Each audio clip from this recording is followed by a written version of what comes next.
Gold trusted gold buyers. మీరు తాకట్టు పెట్టిన బంగారాన్ని విడిపించి ఈ రోజు ఉన్న మార్కెట్ ధరకు కొనబడను.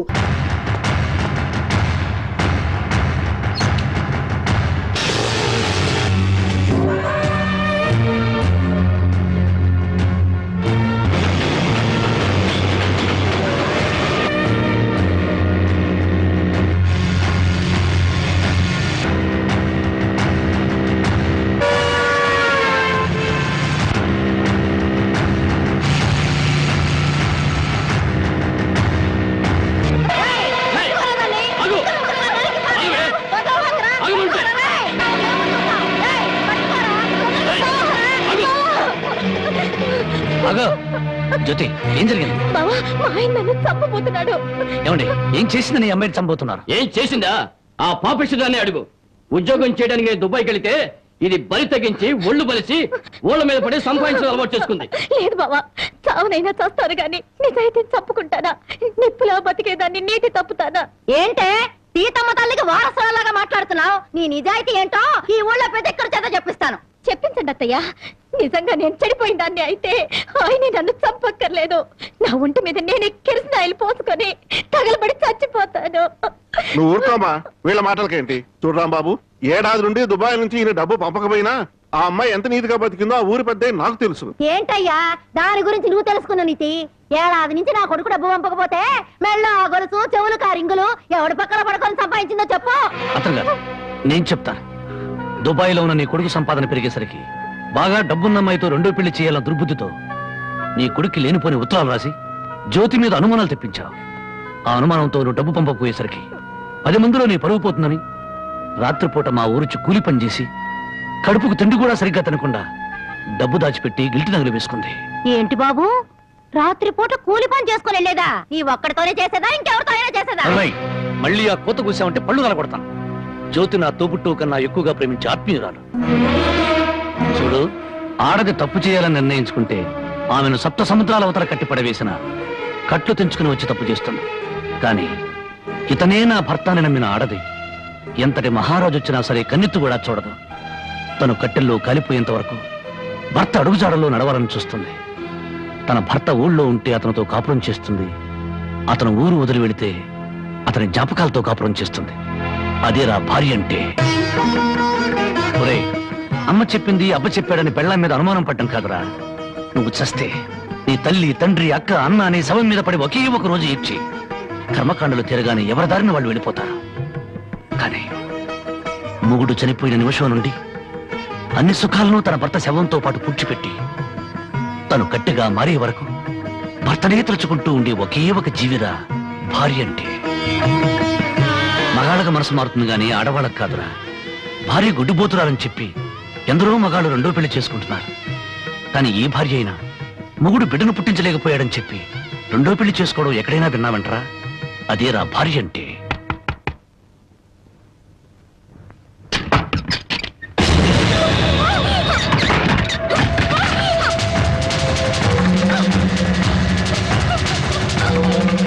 అంతెందుకు, నా సంగతి తీసుకో.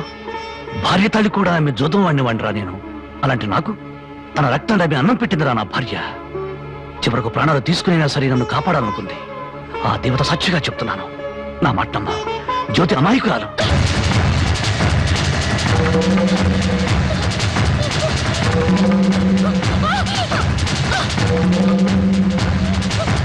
నన్ను క్షమించండి.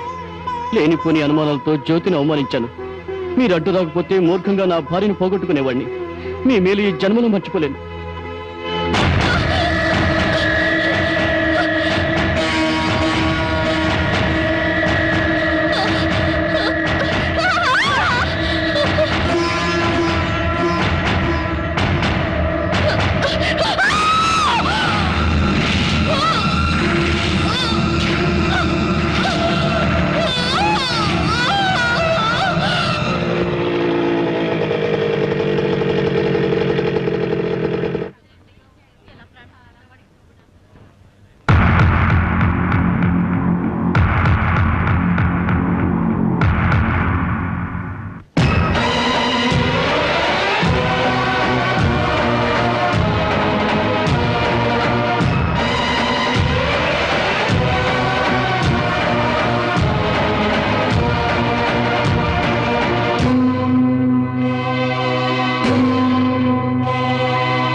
జానకి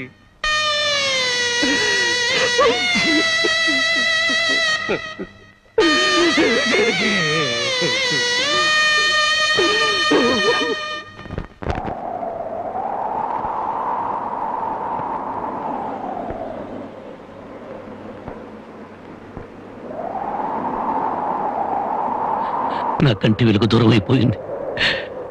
నా కష్టాల్లో, సుఖాల్లో, బాధల్లో, బాధ్యతల్లో నాకు తోడుగా నిలబడి నన్ను మనిషిగా నిలబెట్టిన దేవత అందరంతా ఎత్తుకెదిగిపోయింది. అందుకోలేనంత దూరం చేరుకుంది. ఆమె చివరి మాటకు, చివరి చూపు కూడా నోచుకోలేని దురదృష్టవంతుడయ్యాను. ఇప్పుడు చెప్పు, గృహలక్ష్మిలా నా గడపలో అడుగుపెట్టిన నా ప్రాణ ఇల్లాల్ని నేను చంపుకుంటానా? నా జీవితంలో చీకటిని చంపి వెలుగును పంచిన నా ప్రాణదీపాన్ని నేనే ఆర్పేసుకుంటానా? మీ నాన్న కోట్ల ఆస్తి చూపించరా?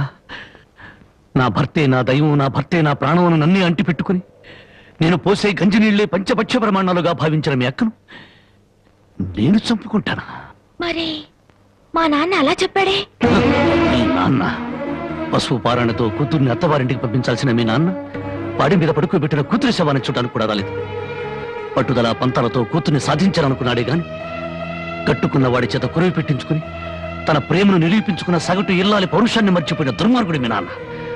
అటువంటి వాడి మొహం ఒక్కసారి చూస్తే పంచమహాపాతకాలు చుట్టుకుంటాయి. వద్దు బాబు, అంత మాట అనొద్దు. నువ్వెందుకు వచ్చావు? క్షమించు బాబు. నా కూతురు నీతో కాపురం చేస్తూ ఆత్మహత్య చేసుకోవాలని ప్రయత్నించనని తెలుసుకున్నాను. అందుకే దాని చావుకు కారణం నువ్వేనని అనుమానించాను, ద్వేషించాను. కానీ నువ్వు చెప్పే వరకు నిజం నాకు తెలియదు బాబు. తెలియకుండా నేను అనుమానించినందుకు నన్ను క్షమించు బాబు. మరి నా బిడ్డ చావుకు కారణం ఇంకెవరా? పావుకు పాలు పోసి పెంచినట్టు పెంచావే నీ మేనలుడు. వాడే మా బ్రతుకుల్లో విషం కెక్కాడని నా అనుమానం. నా మేనలుడా? అవును. వాడిని జైలుకు పంపావని నా మీద, వాడికి దక్కలేదని నీ కూతురు జనకి మీద కచ్చికట్టి ఉంటాడు. అందుకే వెతుకుతున్నాను.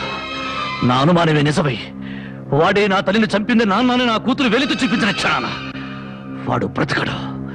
వాడిని ముక్కలు ముక్కలుగా చేసి నా జనకి సమాధి మీద చల్లుతాను. బాబు, ఇంకా ఎందుకు ఈ పగలు ప్రతీకారాలు? ఇప్పటికే పసిపిల్ల తల్లి లేనిదయింది. నువ్వు కూడా జైలుకెళ్ళి దీనికి దూరం అయిపోతావా? క్షమించండి. ఈ ఆవేశమే నన్ను ఇప్పటిదాకా బ్రతికించింది. ఈ ప్రతీకారమే నన్ను నడిపిస్తోంది. నా జానకిని బలిగున్న ఆ దుర్మార్గుడు చావు కల్లారా చూసేదాకా ఈ నడక ఆగదు. ఏమిట్లా నువ్వు చెప్పేది? మామాలుడు ఇద్దరు ఒకటైపోయారన్నమాట. ఇప్పటికే ఆలస్యం అయిపోయింది. రేపు మన ఊళ్ళో జరగబోయే జాతరలో ఆ రాంబాబు గారు నా కోసం తప్పకుండా వెతుకుతాడు. అక్కడ జాతరలోని అమ్మోరికి బలిచ్చేది మేకల్ని, పోతుల్ని కాదు, ఆ రాంబాబు గాడిని, వాడి కూతుర్ని.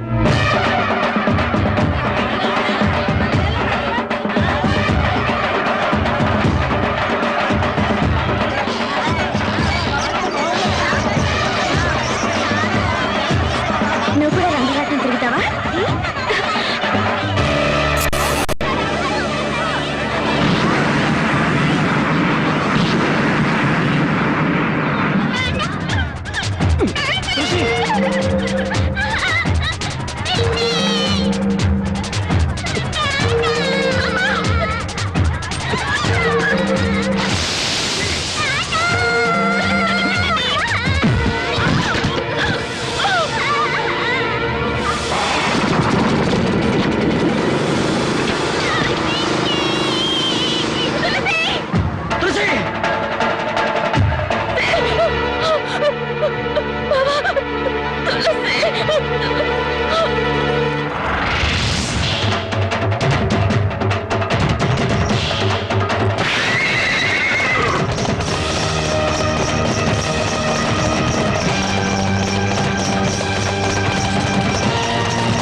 నా బిడ్డ ఎక్కడ?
దెబ్బలేం తగలేదుగా?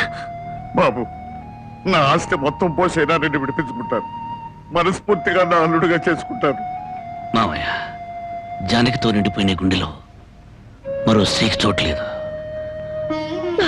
అవునమ్మా, అన్న భార్య తల్లితో సమానం, భార్య చెల్లెలు బిడ్డతో సమానం. నువ్వు నాకు బిడ్డలాంటి దానివి. నీకు నాకంటే మంచి మొగుడొస్తాడు. నా బిడ్డను నీ బిడ్డగా చూసుకో, అదే నా కోరిక.